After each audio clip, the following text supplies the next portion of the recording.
स्वागत है आप सभी लोगों का मेरे चैनल साइंस और टेक्नोलॉजी में। मैं अनुपम विपुल आप सभी लोगों का स्वागत करता हूं आज के शो रॉकेट मंडे में। आज हम लोग बात करेंगे रोमन स्पेस टेलीस्कोप के बारे में। तो आइए समझते हैं। तो यहाँ पे समझिए ये हबल का रिप्लेसमेंट है। मैं बार-बार बता रहा हूँ कि जेम्स वेब टेलीस्कोप हबल का रिप्लेसमेंट नहीं है क्योंकि उसका मतलब फोकस जो है वो अलग स्पेक्ट्रम में, वो डीप इंफ्रारेड में चला जाता है। ये थोड़ा-सा इंफ्रारेड टच कर सकता है, थोड़ा-सा अल्ट्रावायलेट टच कर सकता है, ऑप्टिकल ये मेनली है। तो हिसाब वही समझिए कि ये काम करना है। और रहा बात ये, कई बार आप लोग सुनते होंगे कि ये जो टेलीस्कोप है ये एक तरह का स्पाई सैटेलाइट है।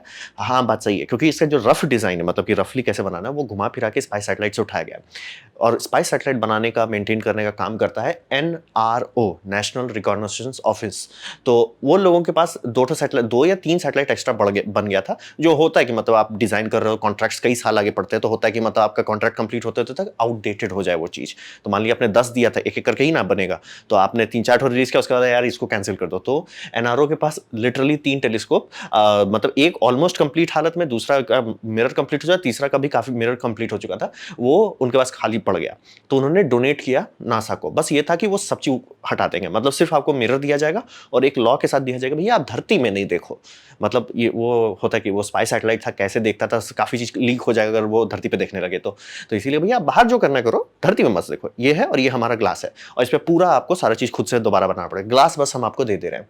तो हिसाब वही समझिए कि प्रोजेक्ट जो था हबल का रिप्लेसमेंट को, ये उसी ग्लास के इर्द गिर्द घुमाया गया कि ठीक है हमारे पास ये ग्लास है। पहले इनका जो टारगेट था वो थोड़ा छोटे मिरर पे था, लेकिन ये मिरर जब साइड में फ्री का मिल रहा था तो ऑब्वियसली क्यों ना इस्तेमाल किया जाए, बनाया जा चुका है, टेस्टिंग हो चुकी है, तो क्यों ना उसी को इस्तेमाल कर लें। तो नैन्सी ग्रेस रोमन के ऊपर, यानी इस लेडी के ऊपर ये दिया गया है। तो हिसाब ये है कि इनका नाम क्यों दिया जा रहा है, क्योंकि ये चीफ ऑफ एस्ट्रोनॉमी थी नासा में। ये पहला ओहदा इन्हीं के पास आया। मतलब समझिए ये पहला वुमन भी थी जो नासा में एडमिनिस्ट्रेटिव पोजीशन में जाई, और ये चीफ ऑफ एस्ट्रोनॉमी भी कंप्लीट कर, मतलब ये पूरा सेगमेंट इन्हीं का बनाया हुआ है। और इसीलिए इनको कई बार कहा जाता है मदर ऑफ हबल, क्योंकि हबल के सिस्टम में इन्हीं का काम था। उस टाइम तक ये समझिए कि नासा काम करने लगा था। तो स्पेस के बारे में सबका ये था कि भैया वो कम्युनिकेशन के लिए यूज करो, एस्ट्रोनॉमी आप धरती पे करो। तो ये एक्चुअली मतलब फिजिकली जा जाके इंस्टीट्यूट्स में, यूनिवर्सिटीज में बात करती थी कि आप चाहते क्या हो।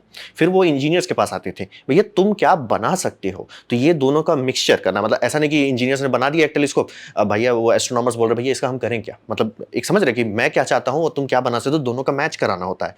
ये मोहतरमा ने यही काम किया, इसीलिए इनकी इतनी रिस्पेक्ट की जाती है कि इसका नाम दिया गया है इनको। तो वही समझिए रोमन इन्हीं के बेसिस पे क्या किया, इसीलिए इनको कहा जाता है कि ये टेलीस्कोप का जो डिजाइन था कि क्या बनाना है। इंजीनियर बोलता है ना भैया, अरे भैया आप कुछ भी बोल दो, हम बना थोड़ी सकते हैं क्योंकि बजट नहीं है उतना, ठीक है। फिर एस्ट्रोनॉमर की हमको ये फील्ड में फोकस करना है, ठीक है, हम उसके हिसाब से एडजस्ट कर देंगे। तो ये इसी के लिए बहुत इंपॉर्टेंट बात था। और ये समझिए प्रोजेक्ट पूरी तौर से हिसाब बनाएगा कि हबल जैसा ही बनेगा, लेकिन इससे बहुत ज़्यादा पावरफुल होगा। तो आइए उसे समझते हैं। तो डिज़ाइन में क्या है, डिज़ाइन में पहले बताइए ये मिरर इनको फ्री का मिल गया है कि भैया ये अराउंड कहा जाता है 200-300 मिलियन डॉलर का फ्री का सामान है, इनको मिल जा रहा है। तो यहाँ पे किया जा रहा है, डायमीटर एक्जैक्टली सेम है 2.4 मीटर, बहुत ज़्यादा बड़ा नहीं है। लेकिन अब यहाँ पे आपका ट्रिक होगा, भैया जब लेंस उतना ही बड़ा है, मतलब मिरर जो है उतना ही बड़ा है, तो हबल से पावरफुल कैसे हो सकता है। यहीं पर घोटाला हुआ है। ये जो बनाया गया था ये स्पाई सैटेलाइट के लिए पहले बनाया गया, ये मिरर की ग्राउंडिंग स्पाई सैटेलाइट के हिसाब से किया गया था। यानी कि ये बहुत ज़्यादा वाइड है। आप मतलब धरती अगर लो अर्थ ऑर्बिट में है और अगर आप धरती की तरफ देख रहे हैं तो जूम आप नहीं रखना चाहोगे ना, क्योंकि अब बहुत छोटा एरिया दिखेगा और सट सट गोया, लेकिन अगर वाइड कर देते हो तो बहुत बड़ा एरिया दिखेगा। तो इसीलिए वाइड बनाया जाता है स्पाई सैटेलाइट में। तो उन्होंने जब वाइड कर दिया तो बात हो रहा है कि ये है हबल का फील्ड ऑफ व्यू, कितना मतलब टेलीफोटो जूम इन नहीं किया हुआ, ये है इसका फील्ड ऑफ व्यू। इसीलिए बोला जाए ये मतलब कहने को हबल के साइज का, लेकिन उससे बहुत ज्यादा पावरफुल कैसे हो सकता है कि हबल को बनाया गया था टेलीफोटो लेंस के तौर पर, मतलब समझिए वो 200 mm है, ये है भैया 16 mm, बहुत ज्यादा बड़ा वाइड है, बहुत ज्यादा बड़ा वाइड है, मैथमेटिकली लगभग ये 100 गुना बड़ा है। तो हिसाब वही समझिए कि बहुत बड़ा फील्ड ऑफ व्यू ये देख सकता है, थोड़ा मोड़ा नहीं, मतलब देख रहे हैं ना तो बहुत ज्यादा बड़ा अंतर है। मतलब कि जो ऑब्जर्वेशन, जैसे कि एंड्रोमेडा गैलेक्सी का स्टडी करने के लिए हबल को हजारों फोटो लेने लगे, कई साल लगे, मतलब टुक टुक टुक टुक टुक टुक करके उसे कोलैप्स करने में, ये कुछ दिन में कर देगा भैया, चलो फुटो काम खत्म। बहुत ज्यादा एडवांस है। और ये हो कैसे गया कि मतलब फिजिक्स का तो लिमिट है ना भैया, आपका टोटल फोटोन जो आ रहा है वो तो सेम ही है, और वो तो बकेट आपने फिक्स कर दिया, तो कैसे अपग्रेड हुआ। बात है सेंसर की टेक्नोलॉजी में बहुत डेवलपमेंट है। हबल बहुत पुराना चीज है, बहुत ज्यादा ही पुराना है। तो इतना डेवलपमेंट जो हो चुका है हमारी सेंसर टेक्नोलॉजी में, इलेक्ट्रॉनिक्स में, वेव फ्रंट मैनेजमेंट में, बहुत सारा चीज रिफाइनमेंट, डिजाइन इंप्रूवमेंट, इससे बहुत ज्यादा ऊम्फ निकाला जा सकता है। मतलब समझिए आप ऐसा समझिए लेंस का साइज सेम है लेकिन आपका आईएसओ बहुत बढ़ाया जा सकता है, मेगापिक्सल बहुत बढ़ाया जा सकता है, तो वही किया जा रहा है, इसीलिए ये इतना बम बम हो गया है। और मतलब वही समझिए डिटेल एग्जैक्टली वैसे देगा। तो मतलब अगर आप हबल का कोई फोटो लेते हैं फिर इससे कोई फोटो को क्रॉप करते हैं, दोनों मैच करेगा। ऐसा नहीं हो कि अरे हबल थोड़ा ज़्यादा जूम इन है, ना ना, एग्जैक्टली एग्जैक्टली मैच कराएगा। और इसका मिरर एक्चुअली थोड़ा और बेटर होना चाहिए, क्योंकि आप लोग में से जो लोग हबल के बारे में पढ़े होंगे उनको पता होगा हबल ग्राउंडिंग के टाइम में घोटाला हो गया था, गलत घिस गया था। गलत मतलब माइक्रोन से गलत था, लेकिन फोटो धुंधला आ रहा था, तो उस पर एक और स्पेस शटल मिशन भेजना पड़ा जिसमें जाके वो करेक्टिव ऑप्टिक्स, मतलब समझिए एक तरह का कॉन्टैक्ट लेंस लगाया गया लेंस के ऊपर ताकि ठीक किया जा सके। यहाँ पे वो सब गलती नहीं है, तो उम्मीद है कि ये और अच्छा होगा, क्योंकि ऑप्टिक्स इसका और बेटर होगा, एक दो ग्लास का एलिमेंट भी कम हो जाएगा। तो साहब वही समझिए कि डायमीटर एग्जैक्टली सेम है। अर्थ ऑब्जर्वेशन के लिए ग्राउंड किया गया था मिरर, तो मिरर बहुत ज़्यादा वाइड है। और चूंकि हमारी टेक्नोलॉजी इतना डेवलप हो चुकी है कि आईएसओ बढ़ा सकते हैं और सेंसर बहुत बड़ा बना सकते हैं, अब ये इतना बड़ा एरिया को एक साथ सर्वे कर सकता है, और इसका स्पीड कई कई गुना ज़्यादा है, मतलब 100 गुना मिनिमम मान के चलिए, जबकि जो ग्लास है वो एग्जैक्टली सेम है। तो अब बात करते हैं सबसे बड़ा बात, वाइड फील्ड इंस्ट्रूमेंट, जो इसका मेन इंस्ट्रूमेंट है, ये दादाजी। अब ये है आपका हबल का आंख, ये है इसका। तब बोलेंगे भाई कुछ ज़्यादा बड़ा अंतर है, हाँ वही बात है कि ये बहुत छोटा सा सेंसर है और ये बड़े बड़े बड़े बड़े खूब सारे सेंसर है। तो ग्रैंड टोटल इसका पिक्सल काउंट आता है अराउंड 300 मेगापिक्सल। तो समझ लिए पुष्ट मात्रा में बम बम है। और ये समझिए कि नियर इंफ्रारेड जा सकता है, मतलब एकदम डीप नहीं जाएगा इंफ्रारेड, ऐसा बनाना उसी के लिए तो जेम्स वेब को बनाना पड़ा, वो नहीं करेगा, लेकिन काफ़ी नीचे जा सकता है। और दूसरी बात, चूंकि इसे थोड़ा दूर रखा जाएगा धरती से, ये एक्चुअली ठंडा हो पाएगा, नेचुरली ठंडा होते जाएगा, तो इसकी इंफ्रारेड परफॉर्मेंस जो है मतलब हबल वाले से बेटर होगी। और टेक्नोलॉजी मैंने आपको बताया कि बहुत इंप्रूव हो चुका है, मतलब अब ये सेंसर मतलब जितना इसको फोटॉन्स चाहिए था उससे कम फोटोन पे ये ज़्यादा क्लियर इमेज दे सकता है। डेवलपमेंट टेक्नोलॉजी और इतना बड़ा बना दिया गया है कि कोई टेंशन ही नहीं है।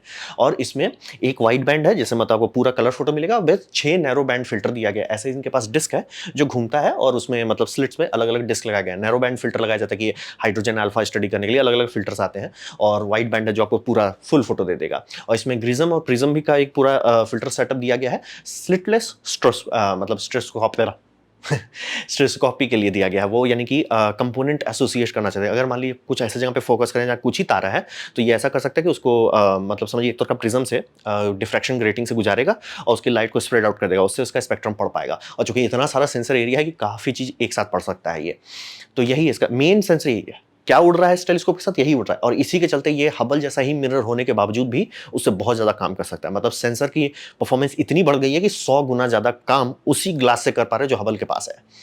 मतलब ऑब्वियसली आपको मेगापिक्सल चेंज करना पड़ेगा, ये क्या बोलते हैं, फील्ड ऑफ व्यू चेंज करना पड़ेगा ताकि पूरा यूटिलाइज हो सके, तो ये है। और इसका ये दूसरा भी फायदा कि ये बहुत मतलब हबल का साइज थोड़ा छोटा है जेम्स वेब के कंपेयर में, तो जेम्स वेब को अगर किसी पे फोकस करना टाइम लगेगा, जा रहा है भैया, उसको जाएगा, एडजस्ट करेगा, एनालाइज करेगा, ये पट से पहुंच जाएगा। तो मान लीजिए अगर कोई ग्राउंड बेस ऑब्जर्वेशन में कुछ पकड़ लेते हैं, जैसे गामा रे बर्स्ट पकड़ लिया जाता है, ये सटक से उधर घूम सकता है। या तो ये इतना बड़ा फील्ड में है कि चांसेस है कि एक दो ठो गामा रे बर्स्ट ये जब देख रहा है तो साइड में हो जाए, अरे यार एक दो को दिख गया, तो ये भी हो सकता है। तो ये है इसका मेन जान, वाइड फील्ड इंस्ट्रूमेंट। अब बात करते हैं इसमें एक सेकेंडरी इंस्ट्रूमेंट फैलाया जा रहा है, फ्लोन किया जा रहा है, क्रोनोग्राफ इंस्ट्रूमेंट जो डाला जा रहा है। अब ये समझिए ये इंस्ट्रूमेंट का काम होता है सनलाइट को ब्लॉक करना, यानी आप कोई भी प्लैनेट को पढ़ना चाहते हैं, आप नहीं देख सकते हो, क्यों?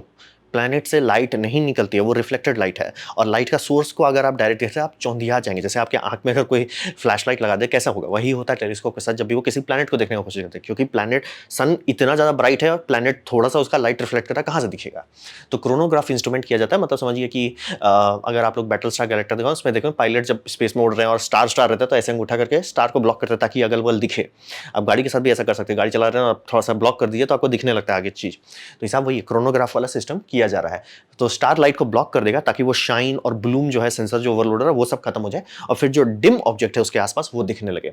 तो ये किया कैसे जाए? तो करने का सबसे पहला ऑप्शन होता है कि आप मास्क लगा दो, मास्क लगा के कर लो, लेकिन बात है कि वो ठीक है काम करता है, और ऑब्वियसली कोशिश भी की जा रही है कि उसे उड़ाया जाए, और समझिए जेम्स वेब के पास उसी तरह का एक सिस्टम है, लेकिन है कि उससे बेटर कुछ चाहिए था। तो यहाँ पे है मास्किंग और ऑप्टिक्स का इस्तेमाल करके ये सिस्टम कर रहे हैं यहाँ पे, यानी ये लोग डिस्ट्रक्टिव इंटरफेरेंस क्रिएट कर रहे हैं, यानी लाइट को थोड़ा सा डिले करा के, जैसे अगर लाइट का वेवलेंथ आप दो ठो मान लीजिए, दोनों जैसे ही पिक टू पिक मैच कराता है वो कैंसिल हो जाता है। मतलब आपका सिंपल देखिए, वेव फ्रंट जैसे ही कैंसिल कर देगा वो लाइट गायब हो जाएगी, लाइट गायब होने के बाद आपको फेंट चीज दिखने लग जाएगा। ऐसे ओवरलोड हो रहा है, मास्किंग लगाया, उसे आपको पता चल गया कि वो सन वहां पे है, आपने एडजस्ट करेंगे मिरर्स को, उसका ये कैंसिलेशन करना है, ऑब्वियसली बहुत कॉम्प्लिकेटेड चीज़ है कि वेव फ्रंट कैसे कैंसिल करना होता है, लेकिन कैंसिल करके इनका टारगेट है 1 बिलियन टू 1 कॉन्ट्रास्ट, यानी कि बहुत फेंट प्लैनेट को ये देख पाएंगे, ऑलमोस्ट अर्थ लाइक। अभी जितने हम लोग प्लैनेट को डायरेक्टली इजीली रीड कर पाते हैं वो सब जुपिटर के साइज का होता है, क्योंकि तब थोड़ा सा मतलब उसका ग्लो इतना रहता है कि नॉर्मल कोरोनोग्राफ देख सकता है। ये मतलब धरती जैसा साइज को अच्छे से देख पाएगा, इनडायरेक्टली नहीं, क्योंकि देखने का बहुत तरीका होता है। एक होता है कि आप ऑप्टिकली ऑब्जर्व कर, मतलब फोटॉन्स में ऑब्जर्व कर रहे हो, एक होता है ग्रेविटेशनल लेंसिंग से आप देख रहे हो, एक होता है कि ग्रेविटेशनल वॉवल देख रहे हो कि आपका मतलब स्टार थोड़ा सा डायमंड डुलता है, वेव फ्रंट उसका शिफ्ट होता है, वो सबसे आप देख रहे हो। ये 1 बिलियन टू 1 कॉन्ट्रास्ट तक जाना पॉसिबल कर देता है।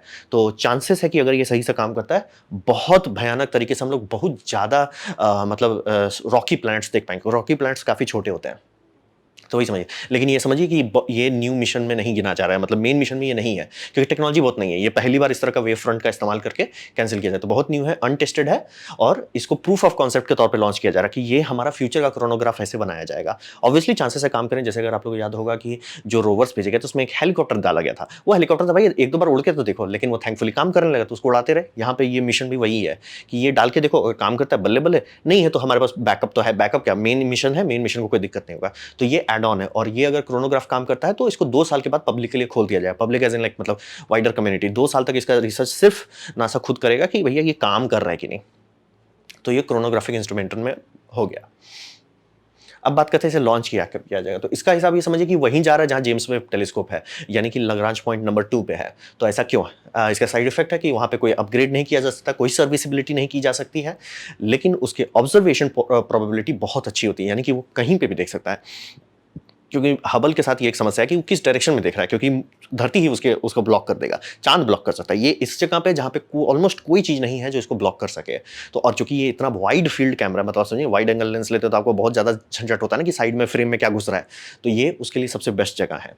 और वाइड एंगल के कारण ये लार्ज एरिया को स्कैन करे, अगर पैनोरामा बनाए खूब सारे चीज़ का, तो आप चाहोगे कि धरती बीच में ना आके इंटरफियर करे, फोटो बॉम्ब ना करे, तो इसलिए वो जगह चुन लिया गया है। और इसको आप किया गया प्लान फॉर फैल्कन हैवी मई 2027। क्या ये चेंज हो सकता है? हो सकता है, चांसेस बहुत कम है, क्योंकि बोल रहे ना ये बनाया नासा को दिया गया है। मतलब ये तो पूरा सैटेलाइट बनाया गया था, लेकिन वो सैटेलाइट मतलब गवर्नमेंट ने बोला भाई वो स्पाई सैटेलाइट है, तो उसका सारा इक्विपमेंट हटा दिया गया कि भैया इक्विपमेंट आपको हम नहीं देंगे, हम आपको ग्लास दे देंगे, इक्विपमेंट नहीं देंगे, ग्लास दे देंगे। तो लॉन्च इनका टारगेट वही है, वैसा ही हो जाएगा कि जैसे जेम्स वेब स्पेस टेलीस्कोप है। और चूंकि इसका मतलब कम बजट में किया जा रहा है, JWST बहुत ज़्यादा पैसा खा लिया था, बहुत सारे प्रोजेक्ट से पैसा काटा गया था, ये भी एक प्रोजेक्ट था जिसका पैसा कम कर दिया गया। तो चांसेस है कि इसको होने में थोड़ा दिक्कत होगा, क्योंकि ओरिजिनल टारगेट बहुत पहले था, लेकिन हो जाना चाहिए, क्योंकि सब चीज़ है टेक्नोलॉजी में, कोई भी ऐसा वो नहीं है, सनशील्ड नहीं है। मेन जेम्स वेब का दिक्कत था सनशील्ड, यहाँ पे सनशील्ड नहीं है, फोल्डिंग ऑप्टिक्स नहीं है, डिक्टो ये है। समझिए आपका सीधा हबल टेलीस्कोप जैसा सोलर अरे भी बड़े कर दिए गए हैं, नया एडवांस सेल इस्तेमाल किया जा रहा है, जो कि पहले टेस्ट कर चुके हैं। ऐसा कोई भी अनटेस्टेड चीज़ नहीं है, सिर्फ कोरोनोग्राफ है जो अनटेस्टेड है, और वो भी सेकेंडरी मिशन के तौर पे दिया जा रहा है। तो चांसेस है कि ये ऑन टाइम हो सकता है, बहुत नहीं हुआ तो मई के जगह दिसंबर तक 2027 तक हो जाना चाहिए इसे। और ये बहुत ज़्यादा बड़ा, ये जैसे ही अगर आ गया इस टाइम में, तब फाइनली होगा कि हबल को अब हटाया जा सकता है, कोई दिक्कत नहीं है। या हबल को रहने दो, मतलब अगर किसी जगह पे डबल स्टडी करनी है तो करो, बट लाइक तब तक चांसेस है कि हबल का सारा सर्किटरी स्वाहा हो जाएगा, क्योंकि अब उसको रिपेयर नहीं किया जा सकता। तो देखिए आने वाले टाइम में क्या होता है। तो ये था मेरा प्रेजेंटेशन इस इंटरेस्टिंग न्यू टेलीस्कोप के बारे में, जो हबल टेलीस्कोप का रिप्लेसमेंट बनेगा। उम्मीद करता हूँ आपको अच्छा लगा, कुछ सीखने मिला, कुछ समझ में आओ। अगर ऐसा है लाइक कर दें, दोस्तों शेयर कर दें, उससे मेरा काफ़ी भला होगा। अगर नहीं अच्छा लगा, नहीं पसंद आया, कोई बात नहीं, आप डिसलाइक दबा सकते हैं। मैं कहूँगा डिसलाइक 2 बार दबाएं, उससे मुझे पता चलेगा कितना ना पसंद हुआ है। मैं आपसे कहूँगा कि कॉमेंट लिखे, मैं हर कॉमेंट को पढ़ने की कोशिश करता हूँ। आपसे कहूँगा सब्सक्राइब कीजिए, बेल दबाइए अगर आप फ्री हैं तो। आपने मेरा वीडियो देखा, जानकर मुझे बहुत खुशी हुई। धन्यवाद।